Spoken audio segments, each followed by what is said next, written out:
Hello friends, I am Geeta. Welcome to my channel आओ जीना सीखें। परमात्मा ने हमें दो उपहार दिए हैं, एक है मन, दूसरी है वाणी। आज हम वाणी के बारे में बात करते हैं। आपकी वाणी आपके जीवन पर क्या प्रभाव डालती है, इसे समझते हैं। आपने सुना होगा, जैसी पानी वैसी वाणी, जैसी वाणी वैसा जीवन। जब भी बोलिए मीठी वाणी बोलिए, जो आप बोलते हैं वो सच हो जाता है। ये वाणी का प्रभाव है। वैज्ञानिक मशारो मटारो ने पानी के ऊपर एक एक्सपेरिमेंट किया। उन्होंने अलग अलग बोतल में अलग अलग पानी रखे और उन सब में अलग अलग विचार डाले, अलग अलग वर्ड्स अलग अलग पानी को बोले। उन्होंने पाया कि जिस पर उन्होंने अच्छे वर्ड्स बोले वो पानी का क्रिस्टल बहुत ही खूबसूरत बना, और जिस पानी को उन्होंने गलत वर्ड्स बोले वो पानी, उस पानी का क्रिस्टल बहुत ही खराब बना। यानी एक पानी के ऊपर जब आपके विचारों का इतना प्रभाव पड़ सकता है, तो सोचिए आपके ऊपर, दूसरों के ऊपर, मनुष्य के ऊपर कितना प्रभाव पड़ता होगा। शब्द एक ऊर्जा है, इसमें सामूहिक शक्ति होती है, वो लोगों को सम्मोहित कर सकती है। एग्जाम्पल, राजनेता, मोटिवेशनल स्पीकर, स्पिरिचुअल हीलर, आप इन लोगों की बातें सुनकर सम्मोहित हो जाते हैं और हील भी होते हैं। इसका प्रभाव आप सबने देखा ही होगा। जब भी बात करें, समस्याओं की नहीं, समाधान की बातें किया करें। हमारा हर एक वाक्य एक अफर्मेशन है। सोच समझ कर बोले, शब्दों का चयन सोच समझ कर ही करें। आपके रिश्ते, आपका पूरा जीवन और आपका स्वास्थ्य सब आपके वाणी पर ही निर्भर करता है। किसी भी महान व्यक्ति का जीवन किताब पलट करके आप देखेंगे तो आप पाएंगे कि उनके जीवन में चैलेंजेस आपसे बहुत ज़्यादा आए हैं। महावीर जी के ही जीवन को हम पलट कर देखते हैं तो जब वो ध्यान अवस्था में, तब किसी ने उनके कानों में कील ठोक दी। प्रभु यीशु का जीवन देखिए, प्रभु राम को देखिए और रानी लक्ष्मीबाई को देखे, और न जाने इतने कितने हमारे आसपास उदाहरण भरे पड़े हुए हैं जिनके जीवन में मुसीबतें इतनी ज़्यादा आई जितनी कि हमारे जीवन में है भी नहीं। फिर भी उनमें हमें अंतर क्या है?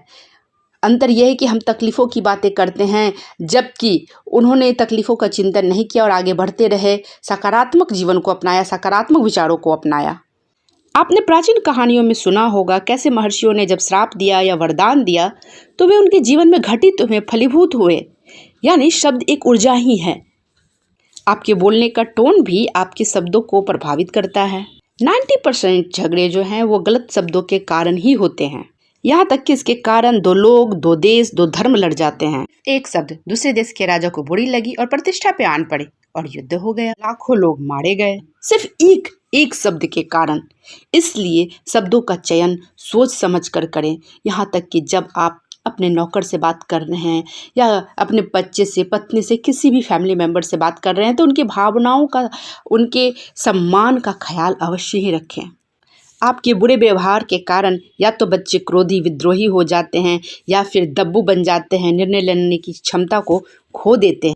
अहंकार के वशीभूत होकर आप जो भी शब्द बोलते हैं वो सब गलत ही होता है। जैसे कि लोगों की सोच होती है, मैं माता पिता हूँ तो संतान को मेरी बात माननी ही चाहिए, मैं पति हूँ, श्रेष्ठ हूँ, कमाता हूँ, देवता हूँ, पत्नी को मेरी दासी की तरह सेवा करनी ही चाहिए। याद रखिए, आप अहंकार के वश जो भी कार्य कर रहे हैं वो सब के सब गलत ही हैं।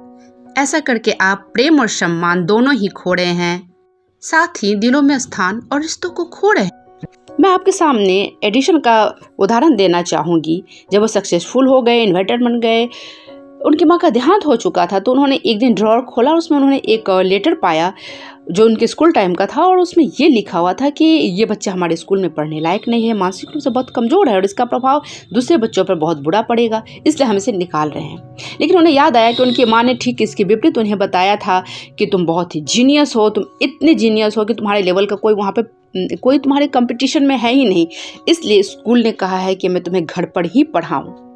और उस बच्चे ने, 7 वर्ष के उस छोटे बच्चे ने इस बात को, इस वाणी को स्वीकार कर लिया और वो एडिशन इतने बड़े इन्वेंटर बन गए। तो ये है वाणी का प्रभाव।